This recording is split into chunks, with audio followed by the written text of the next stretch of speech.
St. Mark. Glory to thee, O Lord. As he came out of the temple, one of his disciples said to him, "Look, teacher, what wonderful stones and what wonderful buildings." And Jesus said to him, "Do you see these great buildings?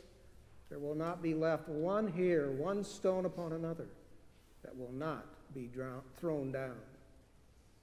And as he sat on the Mount of Olives opposite the temple, Peter and James and John and Andrew asked him privately, "Tell us, when will this be? And what will be the sign when these things are all to be accomplished?"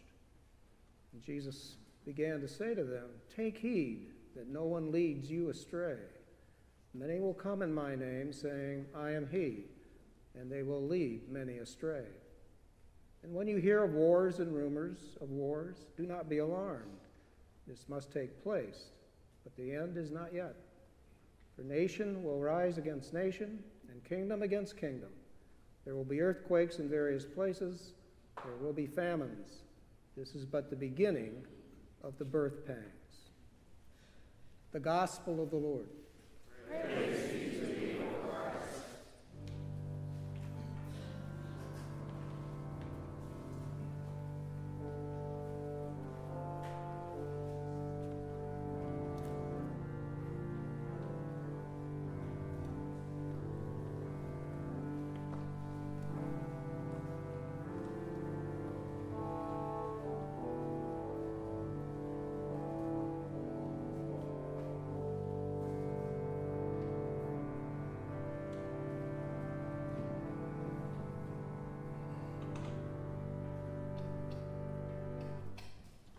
In the name of the living God, Father, Son, and Holy Spirit. Amen.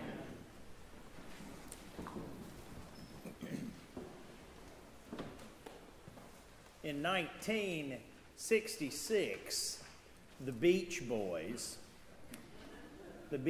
surprised the world and actually released a serious song titled "Wouldn't It Be Nice?" You might be hearing it now. Wouldn't it be nice if we were older? Then we wouldn't have to wait so long, is how it begins. The lyrics refer to a young couple dreaming about their future and how happy they will be, how happy they would be if their romance wasn't restrained by the state and innocency of their youth. If they were just a bit older, they could marry. The flames of their romance could burn hot, and everything would be just right with the world. And wouldn't it be nice to live together in the kind of world where we belong, they opine. Now, I'm no prophet, but I'm willing to bet that once these young lovers actually arrive at adulthood and get married, their concept of forward progress might come under further review.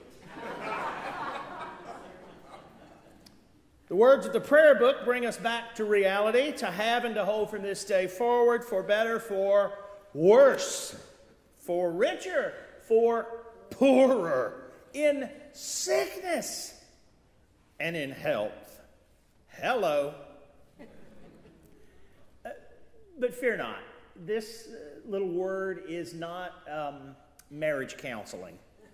And this is not to give the Beach Boys a hard time. This little homily is about challenging a certain idea of progress, an unrealistic, unbiblical idea of progress that is always present but rarely discussed in any real detail. In the 13th chapter of the Gospel according to St. Mark, Jesus is all over what needs to be said. As Jesus and his disciples were leaving the recently expanded temple complex, which was the center of their known universe, the disciples were excited, even giddy about their progress, about their future that was finally on the scene as Messiah arrives in Jerusalem. Soon, and very soon, he would be in charge rightfully. St. Mark is clear that at least one of the disciples was so excited and so impressed with the drama that was unfolding, he blurted out, "Look at these stones. Look at these large buildings. Shazam, as Gomer Pyle would say it." The temple complex was massive indeed. It was the largest temple in the ancient world. Some of the stones measured 44 by 16 feet and weighed 600 tons apiece. That means some individual stones were the size of a school bus and weighed as much as a jumbo jet. There were gates of bronze and vines made of gold. Bling, baby, bling. St. Mark doesn't say, but perhaps as they strolled out of the temple, maybe a few of the disciples quietly imagined the coming progress when they had, corner offices at the temple and big temple titles after Jesus drained the swamp, running out the Romans and the temple hypocrites. The disciples sit and stare at the temple thinking, too big to fail, unsinkable, progress. But Jesus tells them they might as well be looking at Lehman Brothers and the Titanic. Not one stone, he says, not one stone will be left here upon another. All will be thrown down. And this instantly challenges, imperils their predictions of progress, of basically all they believed that would follow as a disciple of Jesus Christ. All will be thrown down. The lectionary stops today, stops short perhaps with verse 8.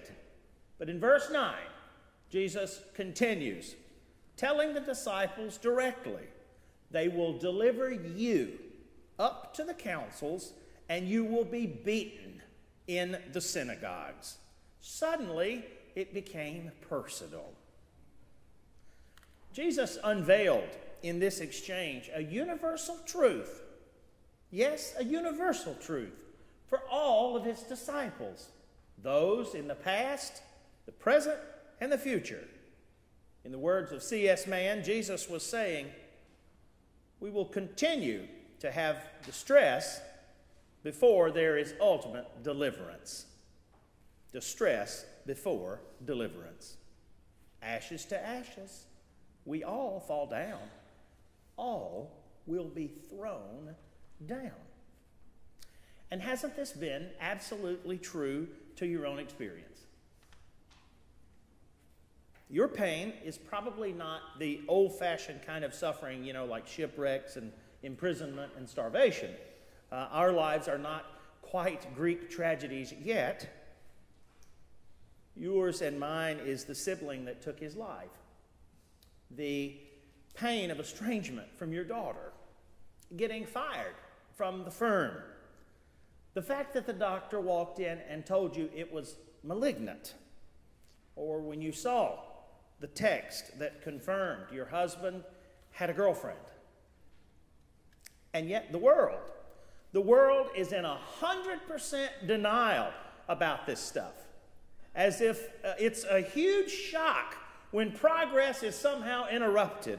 A big surprise or devastation following when something horrible happens to someone, because the world says it can't happen like this.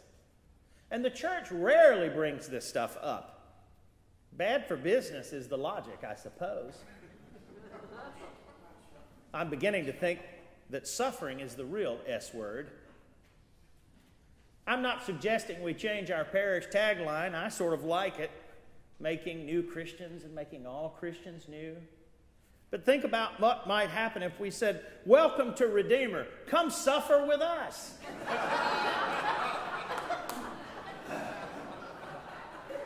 Hey, there's truth in advertising. That's the law, folks.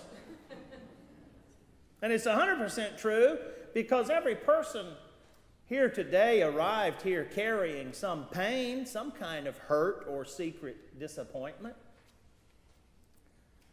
Theologians have spent a lot of time talking about what Jesus means in the gospel today when he says, "not yet."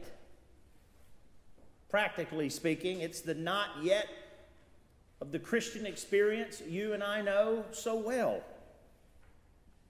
The late saintly Archbishop of Canterbury, Michael Ramsey, puts it like this: "The puzzle of the not yet speaks of the inexhaustible and unimaginable character of God's purpose.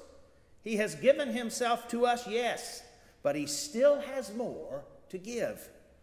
And this exists in faith and hope by a power that can never be known in terms of the world's idea of progress. Still more to give. Excessive love, as Art McGill calls it."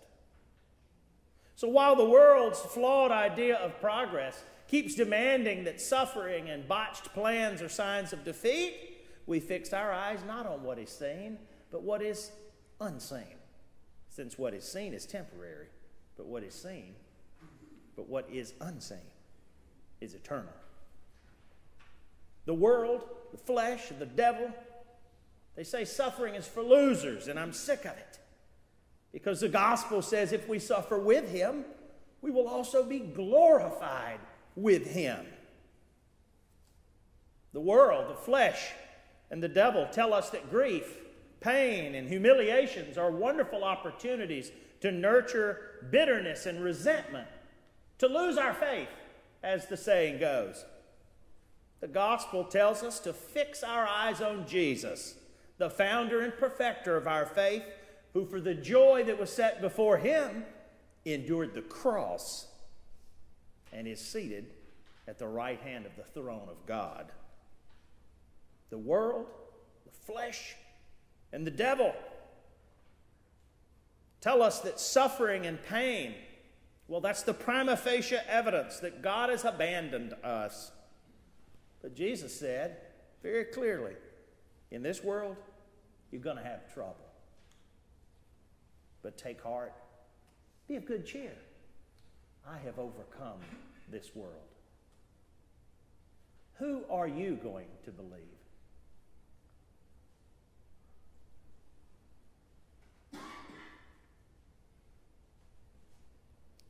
About a decade ago, I summoned up enough courage to go see a dear man I trusted, and I wanted to talk with him about a lingering hurt that just was taking up too much of my energy, you know. Let's just say I was nurturing an old wound. It was over a business situation that promised lots of progress that never happened. And doggone it, I was wronged. Looking back on it now, I'm somewhat embarrassed to say I think I was enjoying being the victim a little too much. There was a revenge fantasy. It was straight out of Nancy Sinatra. I mean, ready, boots? Start walking. And on the other hand, I wanted to move on, to forget about it, as the mobsters say. Bishop Ed looked at me square in the eyes and said, "Charleston, God keeps your tears so you don't have to." I didn't know it at the time, but that's the language of the psalmist. "You have collected all my tears in your bottle, O Lord. You have recorded each one in your book."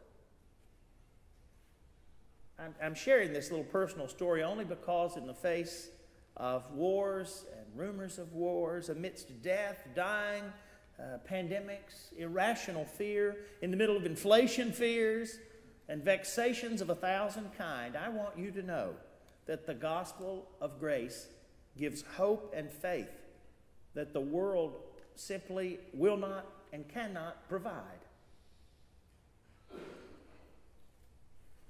In fact, the joys that await those who believe and endure to the end are far, far greater than I, a mere mortal, could ever describe. He will wipe away every tear from our eyes. There will be no more death, or mourning, or crying, or pain, for the former things will have passed away. Isn't it great to be a Christian?